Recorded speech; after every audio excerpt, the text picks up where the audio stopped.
et de la vie pacifique qui se trouve actuellement aux États-Unis pour des problèmes de sécurité liés à sa personne, de vous adresser nos vifs remerciements pour avoir répondu massivement à cette conférence de presse d'urgence de ce vendredi 20 juin 2025. Mesdames et messieurs les journalistes, chers invités, au cours de cette conférence de presse qui nous réunit ce jour, nous nous prononcerons sur deux sujets fondamentaux. Le premier sujet, il s'agira pour nous de faire le point de l'audience accordée à la PECSI et à la FIDOP le lundi 16 juin 2025 par son Excellence Madame Francesca Di Moro, ambassadrice de l'Union européenne en Côte d'Ivoire. Le deuxième sujet, il s'agira pour la PECSI, la plateforme des transferts d'organisation, de donner notre position sur l'enlèvement manqué de notre camarade de lutte, Dr Boga Sako Gervais, président de la FIDOP, le vendredi 13 juin 2025. Je vous informe par ailleurs, mesdames et messieurs les journalistes, que Dr Boga Sako Gervais, qui est déjà en ligne depuis les États-Unis, s'adressera à vous pour dire un bref message. Il pourrait participer à la séance des réponses aux questions. Alors, nous allons aborder très rapidement le sujet 1, qui porte sur le point de l'audience accordé à la PECSI et à la FIDOP le lundi 16 juin 2025. Nous, la PECSI et la FIDOP, avons été reçus le lundi 16 juin 2025 par son Excellence Madame Francesca Di Moro, ambassadrice de l'Union européenne en Côte d'Ivoire, à notre demande.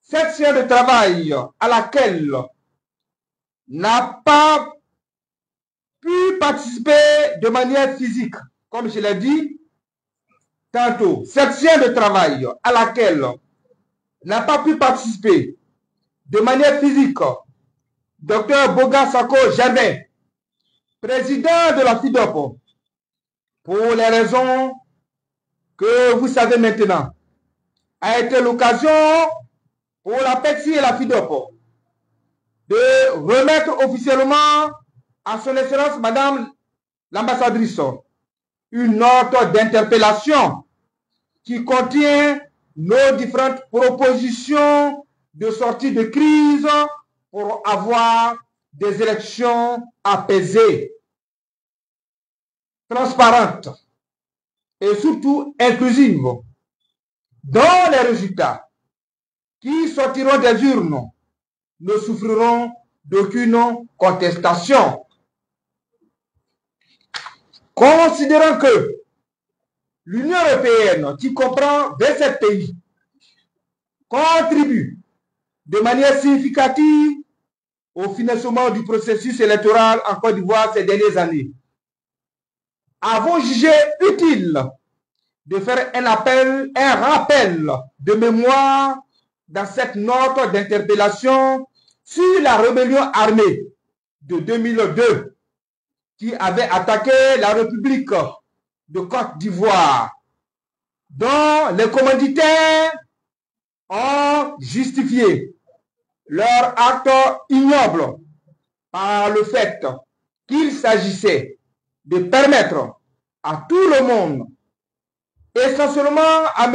Alassane Ouattara, d'être candidat à l'élection présidentielle, alors qu'il ne pouvait aucunement candidater en vertu de la constitution ivoirienne. La PECSI et la FIDOP ont informé Madame Francesca Di Moro, ambassadrice de l'Union européenne en Côte d'Ivoire, de nos saisines officielles de Madame Rita Landina, la responsable Afrique de l'Union européenne en date du vendredi 2 mai 2025 et de son Excellence, M. Antonio Guterres, secrétaire général de l'Organisation des Nations Unies, en date du vendredi 09 mai 2025, des entraves sur le processus électoral en cours, de la crise préélectorale déjà ouverte suite à la radiation des principaux leaders de l'opposition significative ivoirienne sur la liste électorale. Et surtout, demander leur implication personnelle afin que le parti au pouvoir, le RHDP, accepte un dialogue politique dans les meilleurs délais avec son opposition et la société civile pour une sortie de crise définitive afin de sauver des vies humaines pendant qu'il est encore temps. Je dis bien que le parti au pouvoir, le RHDP, accepte un dialogue avec son opposition et la société civile pour une sortie de crise définitive afin de sauver des vies humaines pendant qu'il est encore temps.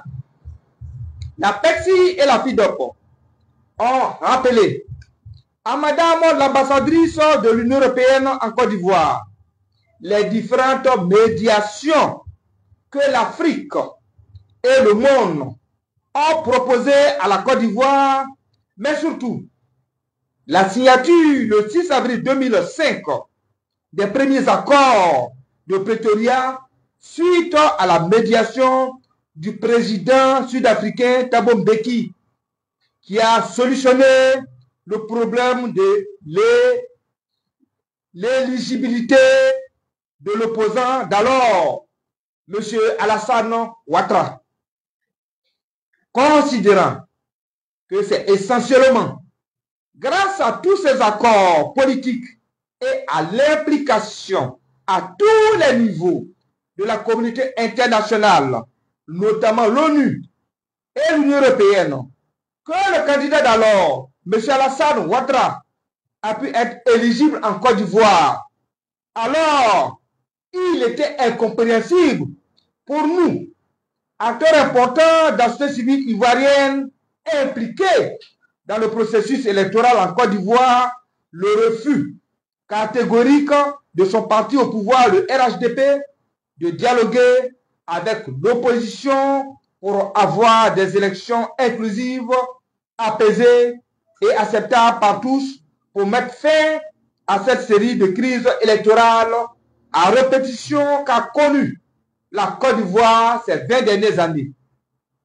La PECSI et la FIDOP ont rappelé à Madame l'ambassadrice les attentes et revendications légitimes de la société civile ivoirienne sur le fait que le contribuable ivoirien fasse le sacrifice suprême pour mettre à la disposition, je dis bien, la PECSI et la FIDOP ont rappelé les attentes et revendications légitimes de la société civile ivoirienne à son Excellence, Madame l'ambassadrice, sur le fait que le contribuable ivoirien fasse le sacrifice suprême pour mettre à la disposition de la commission électorale dite indépendante, CEI, plus de 27 milliards de nos francs CFA dans l'optique de réaliser l'opération de révision de la liste électorale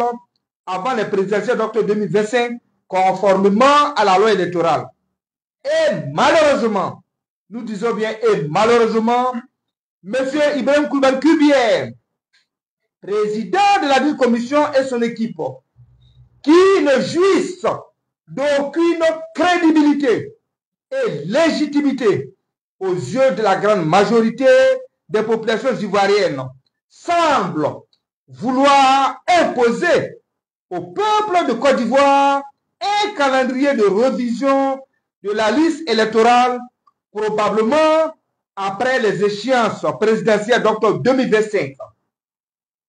Ce qui ne donnerait aucune valeur, je dis bien, ce qui ne donnerait aucune valeur et priverait ces milliers d'Ivoiriens de leur droit de vote que leur confère la Constitution ivoirienne. Nous avons informé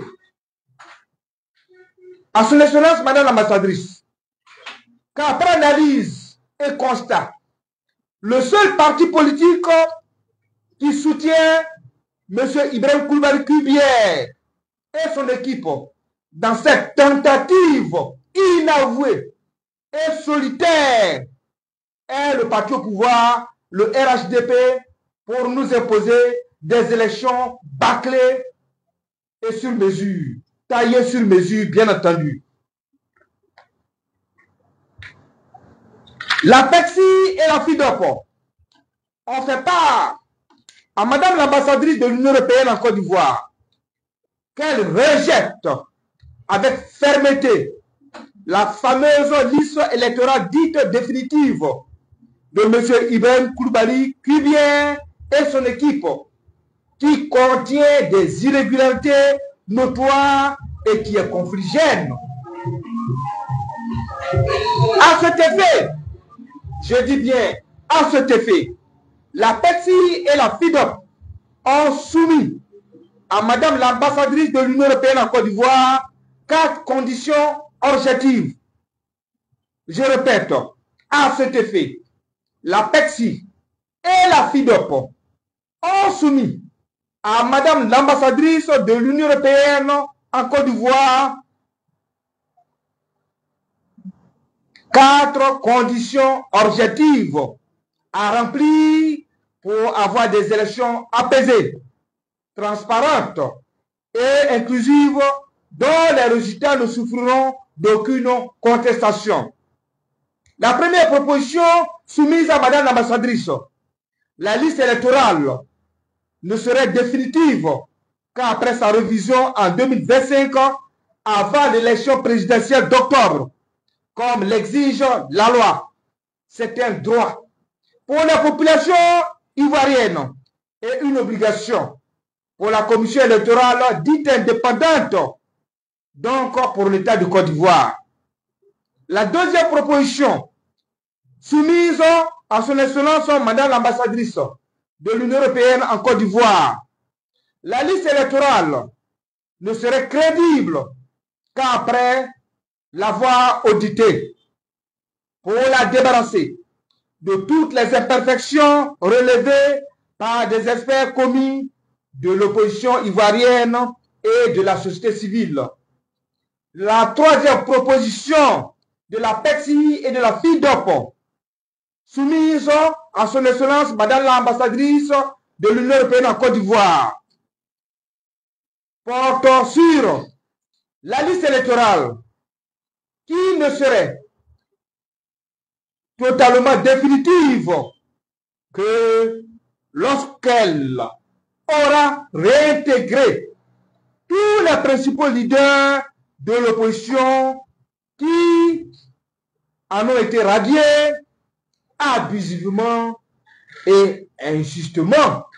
Je répète, troisième proposition soumise à Madame l'ambassadrice, la liste électorale ne serait totalement définitive que lorsqu'elle aura réintégré tous les principaux leaders de l'opposition ivoirienne qui en ont été radiés abusivement et injustement.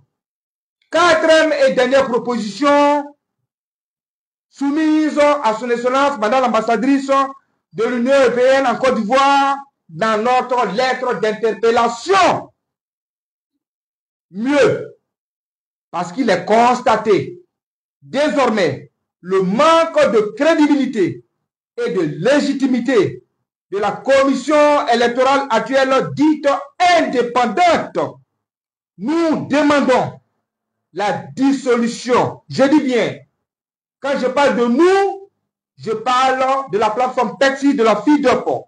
Nous demandons la dissolution pure et simple de cette institution et sa recomposition par de nouveaux acteurs qui seraient apolitiques, issus de la société civile, ayant le sens du devoir républicain, mais surtout désignés par consensus. En définitive, la PECSI et la FIDOP ont fait savoir à son Excellence Madame l'ambassadrice de l'Union européenne en Côte d'Ivoire qu'elles s'opposent et qu'elles s'opposeront à toute nouvelle guerre liée aux élections bâclées et taillées sur mesure pour faire un passage en force en cette année 2025 en Côte d'Ivoire. C'est pourquoi nous en appelons encore au sens élevé et à la sagesse de tous les acteurs politiques, sans exception, et plus particulièrement au chef de l'État, son Excellence Alassane Ouattara, président de la République de Côte d'Ivoire, d'accepter sans délai notre proposition d'organiser un dialogue inclusif pour trouver des compromis et un consensus aux problèmes cruciaux qui minent le processus électoral avant toute organisation d'élection. Nous disons bien avant toute organisation d'élection. Tant qu'il n'y a pas de consensus, de compromis, pour nous, acteurs importants de la société civile, je parle bien de la PECSI et de la FIDOP, nous estimons anticiper à organiser des élections, c'est que nous puissions avoir un minimum de consensus, un minimum de compromis. Pour nous, ça allait tout droit dans le mur. En réponse à notre note d'interpellation à Madame l'ambassadrice, Madame l'ambassadrice Francesca Di Moro, ambassadrice de l'Union européenne en Côte d'Ivoire, nous a informés et rassurés des actions diplomatiques de haut niveau qui sont en cours avec tous les partis politiques de l'opposition ainsi que le pouvoir en place, le RHDP, pour trouver des solutions au blocage politique. Aussi, elle nous a fait cas de la mission de haut niveau de l'Union africaine qui est venue spécialement en terre ivoirienne rencontrer des acteurs politiques pour connaître des problèmes cruciaux qui minent le processus électoral en Côte d'Ivoire dans l'optique de trouver des compromis et surtout un consensus pour avoir des élections apaisées. Mais le plus important, c'est d'avoir des élections inclusives qui ne souffriront d'aucune contestation. La PECSI et la FIDOP ont tenu à la féliciter, aussi à l'encourager pour ces informations qui nous ont été données. Aussi, encourageons fortement, à travers cette interpellation, le président Alassane Ouattara a fait qu'il arrive à prendre des décisions politiques courageuses pour renvoyer l'ascenseur à tous nos concitoyens qui désirent être candidats de l'être, comme ce fut son cas avant les présidentielles de 2010, où le président Laurent Gbagbo a utilisé l'article 48 de notre Constitution pour lui permettre d'être éligible à la suite des différents accords politiques signés. Pour terminer, la PECSI et la FIDOP suggèrent au président de la République, son Excellence Alassane Ouattara, de ne pas écouter ceux qui sont autour de lui et qui lui font croire que le peuple de Côte d'Ivoire le soutiendrait pour un quatrième mandat illégal. Je dis bien, pour terminer, la PECSI et la FIDOC suggèrent au président de la République, son Excellence Alassane Ouattara, de ne pas écouter ceux qui sont autour de lui et qui nous font croire que le peuple souverain de Côte d'Ivoire le soutiendrait dans un quatrième mandat illégal et anticonstitutionnel après 15 ans de gestion du pouvoir d'État. Nous estimons aujourd'hui et plus que jamais que le président Alassane Ouattara, âgé de 83 ans, mérite un bon repos et doit tenir sa promesse de 2020 prise devant toute la nation ivoirienne et devant tous nos ancêtres, celle de laisser la place à la nouvelle génération.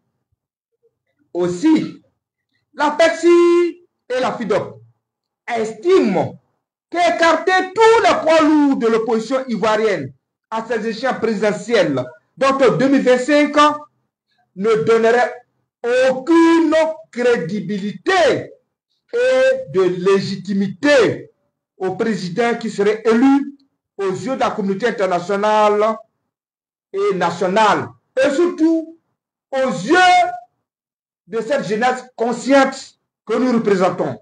Jamais nous n'accepterons une forfaiture en 2025. Deuxième sujet, la position de la plateforme PECSI, qui comprend 37 organisations, associations, ONG et mouvements de la société civile ivoirienne sur l'enlèvement manqué de notre camarade de lutte, Dr Boga Sako Gervais, président de la FIDOC, le vendredi 13 juin 2025. La plateforme pour l'engagement citoyen de Côte d'Ivoire, PECSI, qui comprend 37 organisations, associations, ONG et mouvements de la société civile ivoirienne que nous présidons, condamne fermement avec la plus grande énergie cet enlèvement manqué de notre camarade de lutte, Dr Boga Sako Gervais, président fondateur de la FIDOC, Fondation internationale pour l'observation et la surveillance des droits de l'homme et de la vie pacifique, qui se retrouve en exil forcé aux États-Unis pour ses opinions sur le processus électoral en cours dans notre pays, la Côte d'Ivoire. Nous prenons l'opinion nationale et internationale à témoin des intimidations, menaces et privations de nos libertés individuelles et collectives que nous donne droit la Constitution ivoirienne, que nous subissons à longueur de journée et dont les derniers en date sont le cas de notre camarade de lutte, Dr Boga Sako, et mon cas personnel après notre première conférence de presse du lundi 9 juin 2025. Nous portons donc à la connaissance de l'opinion nationale et internationale que ce même vendredi 13 juin, où le camarade de lutte, Dr Boga Sako Gervais, a pu éviter de justesse son enlèvement, j'ai été contacté, je dis bien, j'ai été contacté au téléphone à 16h00 par un certain maître Nawa ou Niawa du premier cabinet du tribunal de première instance du plateau. Je reprends. Nous portons à la connaissance de l'opinion nationale et internationale que ce même vendredi 13 juin, où Dr Boga Sako Gervais a pu éviter de justesse son enlèvement, j'ai été contacté au téléphone à 16h00 par un certain maître Nawa ou Niawa du premier cabinet du tribunal de première instance du plateau, qui m'a laissé entendre que moi, Ebra Yao Remi, je suis convoqué pour être entendu car j'ai porté une plainte contre un certain Siaka depuis 2019 et que c'est maintenant qu'il vient de retrouver ce dossier. Mesdames et messieurs, les journalistes, sur quelle planète sommes-nous pour une plainte émise en 2019? C'est en 2025, c'est-à-dire 6 ans après qu'on retrouve le dossier pour être entendu. C'est de l'intimidation. C'est de ça qu'il s'agit en Côte d'Ivoire. Je lui ai répondu en disant, monsieur, pour ce dossier dont vous parlez, j'ai été voir le juge d'instruction du premier cabinet d'alors avec mon avocat pour lui signifier que j'ai laissé tomber cette affaire et depuis lors, le dossier a été classé depuis 2019. Et comme vous le dites, c'est moi qui suis le plaignant. Et je ne comprends pas pourquoi vous m'appelez et vous voulez m'obliger à venir vous rencontrer. Par la suite, il était dans tous ses états. Mesdames et messieurs, je vous donne ces détails pour que vous sachiez combien de fois nous sommes intimidés nuit et jour. Nous sommes tous en danger. Je pourrais même dire que nous sommes dans une prison à toit ouvert où on peut te prendre n'importe où, te coller une fausse affaire ou venir t'enlever et ça n'ira nulle part. Et pourtant, mesdames et messieurs les journalistes, voici les différents articles de la Constitution ivoirienne qui devraient en réalité nous protéger et malheureusement le constat est amer. L'article 19 de la Constitution ivoirienne dit la liberté de penser, la liberté d'expression, notamment la liberté de conscience, d'opinion sont garanties à tous les concitoyens. Chacun a le droit d'exprimer et de diffuser librement ses idées. Article 20 de la Constitution ivoirienne. Les libertés d'association, de réunion et de manifestation pacifique sont garanties par la loi en Côte d'Ivoire. Article 22 de la Constitution ivoirienne. Aucun Ivoirien ne peut être contraint à l'exil. Article 26 de la Constitution ivoirienne. La société civile est une des composantes de l'expression de la démocratie. Elle contribue au développement économique, social et culturel de la nation. Article 28 de la Constitution ivoirienne. L'État s'engage à respecter la Constitution, les droits de l'homme et les libertés publiques. Il veille à les faire connaître et à les diffuser au sein de la population. L'État prend les mesures nécessaires pour intégrer la Constitution, les droits de l'homme et les libertés publiques. Et enfin, nous citons la loi numéro 2014-388 du 20 juin 2014 portant protection et promotion des défenseurs des droits de l'homme qui est censé nous protéger en Côte d'Ivoire. Nous le disons haut et fort, Dieu est du côté de la vérité. Il a confié une mission à chacun et à chacune de nous sur cette terre des hommes. Alors, nous devons lutter de toutes nos forces et de toutes nos âmes pour sauver la dignité du peuple souverain de Côte d'Ivoire.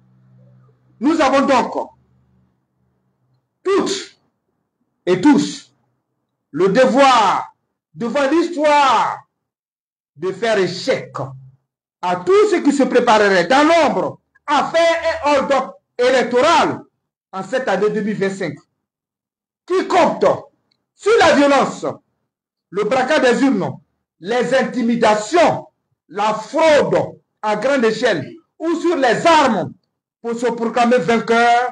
Nous le disons haut et fort, ça ne passera pas en cette année 2025. Oui, nous sommes prêts à sacrifier notre vie pour la dignité du peuple de Côte d'Ivoire. Cette année, les élections doivent être transparentes.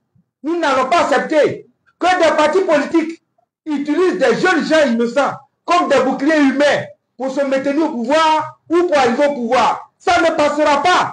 Dieu va agir et Dieu est en train d'agir.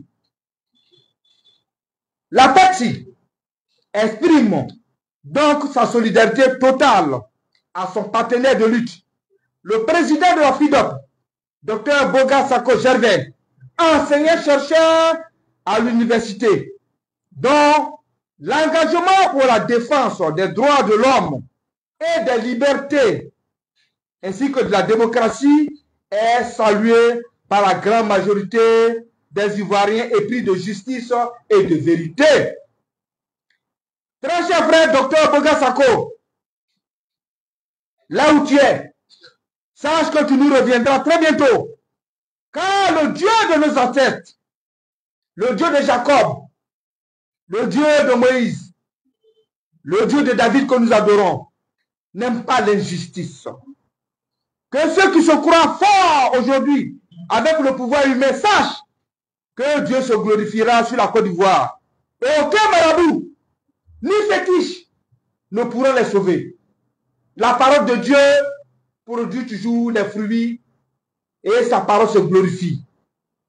Nous avons foi que la lumière de Dieu triomphera sur le monde des ténèbres et nous rendrons témoignage de la puissante main de Dieu sur la Côte d'Ivoire très bientôt. Que Dieu Tout-Puissant, maître du temps et de la vérité, ainsi que de la justice, éveille la conscience de nos populations ivoiriennes. Que Dieu Tout-Puissant, le Dieu de nos ancêtres, désenvoûte tous ceux qui sont sur l'emprise du diable en Côte d'Ivoire, afin que nous arrivions tous à faire le bon choix en cette année 2025, pour qu'il y ait des élections inclusives, transparentes, afin que pour la première fois dans l'histoire, il y ait un président entrant, un président sortant, qu'il y ait des passations de charges.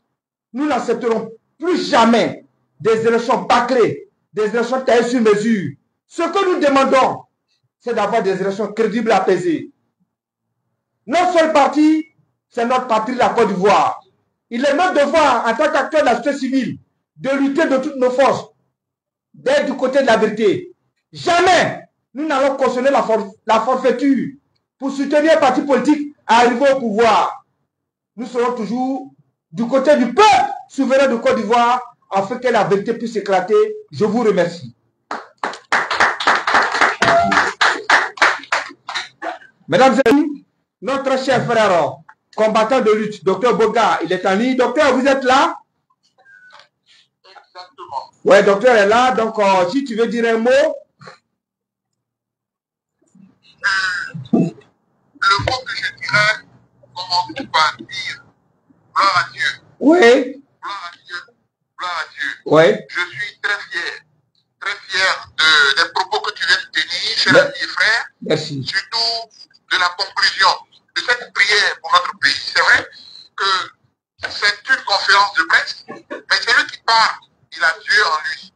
Donc, que ceux qui ne croient pas en Dieu, nous sommes désolés pour eux, mais nous autres, c'est Dieu qui nous habite. Notre seule force, c'est lui. Parce que c'est grâce à lui que je suis ici et que je peux vous parler. Amen. Je lui rends grâce, je lui rends toute la gloire. Chers amis de la presse, je voudrais vous remercier de votre fidélité. Vous ne venez pas à cette conférence de presse que nous organisons parce que nous sommes trop forts, parce que nous sommes puissants, parce que nous avons de l'argent, mais c'est parce que nous avons une vérité à dire. Et dans un état de droit, tout le monde a sa vérité à dire. Et en tant que journaliste, vous devez la relayer. Ce que nous recherchons, le frère Hébrin et toute son équipe, tous ses ONG, tous ses leaders, tous ses Ivoiriens, et moi-même et tous mes collaborateurs en Côte d'Ivoire et dans le monde, c'est que notre pays, on nous donne aussi la liberté de vivre aussi.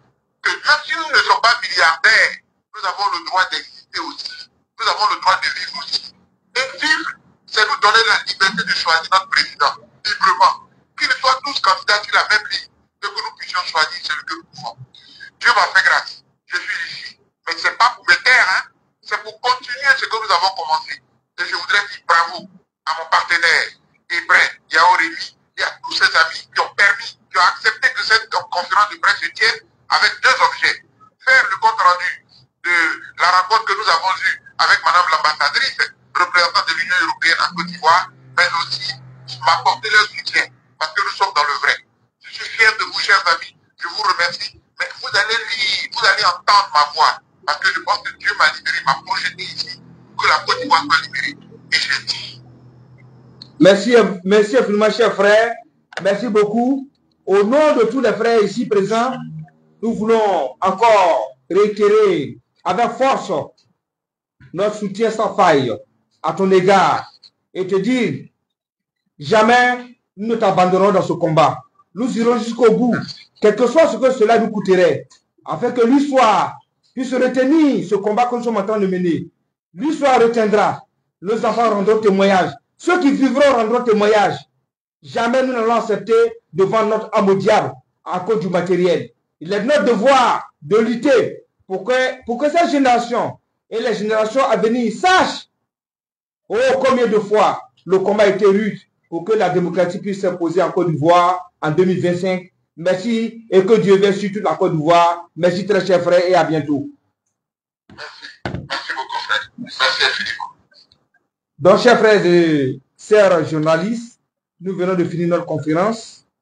Voilà, s'il y a certains d'entre vous qui ont des questions à poser. Vous avez vu ici que les compagnons, n'est-ce pas, de M. Boga Sako, dont la société civile a décidé de faire une sortie pour dénoncer la tentative d'assassinat, n'est-ce pas, du président de la FIDOP. Moi, ce que j'ai envie de dire aujourd'hui, c'est que les Ivoiriens, dans leur ensemble, devraient comprendre quelque chose. Nous sommes en face d'un régime qui n'a jamais écouté nos doléances, qui n'a jamais écouté ce qu'on avait à dire, qui nous a jamais donné le bénéfice du doute. Nous ne sommes plus à l'heure de leur dire voici ça ou voici ça, parce qu'ils ne vont jamais écouter. Eux, c'est la force ou rien. Eux, c'est la force ou rien. Vous ne vous rendez pas compte que ce sont des gens qui arrêtent leurs compagnons, leurs meilleurs alliés. Ça veut dire que même leurs cadres qui décident de leur dire la vérité sont jetés en prison. Regardez M. Nguessa qui était parti jusqu'à la CPI, allait dénoncer le président Laurent Gbagbo. Il a dénoncé sans scrupule, menti au nom de ce monsieur. Regardez M. Zasso en global, qui durant des années, je me pose même souvent la question pourquoi il est encore aussi loin, alors que les Mamadou Touré sont valorisés. Zasso a travaillé pour le RDR, il a travaillé pour le RADP, mais il n'est pas reconnu à sa juste valeur. Qu'est-ce que vous pensez? Pourquoi vous pensez aujourd'hui que parce que vous allez parler, il va vous écouter? Même vous qui parlez, vous pouvez être en danger. Les Ivoiriens devaient être unanimes dans un seul sens et dans l'envie de faire changer le rapport de force. Nous avons affaire à la tête de la Côte d'Ivoire à un régime violent, à un régime autocrate, à un régime étranger qui a manipulé beaucoup d'Ivoiriens. Parce qu'il faut le dire, il y a beaucoup d'Ivoiriens qui croient en ce régime. Il y a beaucoup d'Ivoiriens qui sont avec ce régime. Il faut le dire. Nier le fait qu'il y a beaucoup d'Ivoiriens qui sont avec eux, c'est nier une réalité. Ils ont manipulé par l'information. Et notre travail, c'est de donner la bonne information aujourd'hui, de désinformer les masses qui ont été mal informées. Ils ont manipulé les masses, au nord plus particulièrement. Donc aujourd'hui, il est difficile de croire que le RADP est seul. Non, ils ont à la tête un étranger. Ils ont à la tête des gens qui ne sont pas des Ivoiriens, pour la plupart. Mais ils ont des militants ivoiriens. Ils n'ont pas que des militants étrangers. Ils ont des militants ivoiriens parce qu'ils ont été manipulés, parce qu'ils ont été achetés, parce qu'ils ont été corrompus. Et tous sont là aujourd'hui pour les acclamer, pour les applaudir, pour donner un sentiment à la communauté internationale qu'en réalité, ils sont les plus populaires. Ils auront droit aux plus grands sites, ils auront droit au stade et à tout ce qu'il va avec. Mais nous, dans l'opposition, qu'est-ce qu'ils vont nous permettre? À chaque fois qu'on aura des manifestations, ils vont nous envoyer en brousse. Ils vont nous refuser des vrais stades. Ils vont nous donner des petits emplacements.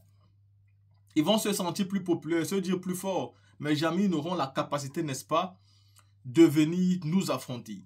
Ils choisissent les candidats sur le volet. Et tous ceux qui les critiquent, soit on les tue, soit on les met en prison. Soro Guillaume, celui qui a tout risqué pour eux, qui a tout sacrifié, sa vie, sa jeunesse pour eux, il est aujourd'hui en exil. C'est-à-dire l'heure de bavarder n'est plus là. Aujourd'hui, c'est l'heure du grand rassemblement. L'heure de la grande mobilisation. Vous devez tous rejoindre, n'est-ce pas, le mouvement Trop c'est trop. Si vous êtes de la société civile, c'est là-bas où le combat va se passer. Ce n'est pas un mouvement politique, c'est un mouvement de revendication qui lutte pour la vie sociale au Cameroun, pour le respect de la vie sociale en Côte d'Ivoire et qui lutte également pour le respect de la Constitution et le respect de la vie politique. Vous devez tous intégrer ce parti pour lutter, car tout ce que vous revendiquez pour vous se retrouve dans ce parti-là. Il faut former un noyau, un bataillon, une masse populaire qui puisse faire comprendre à ceux qui sont en face qu'ils n'ont plus le choix que de respecter et de comprendre que les Ivoiriens ne vont plus accepter ce qu'ils ont accepté pendant 15 ans. C'est tout.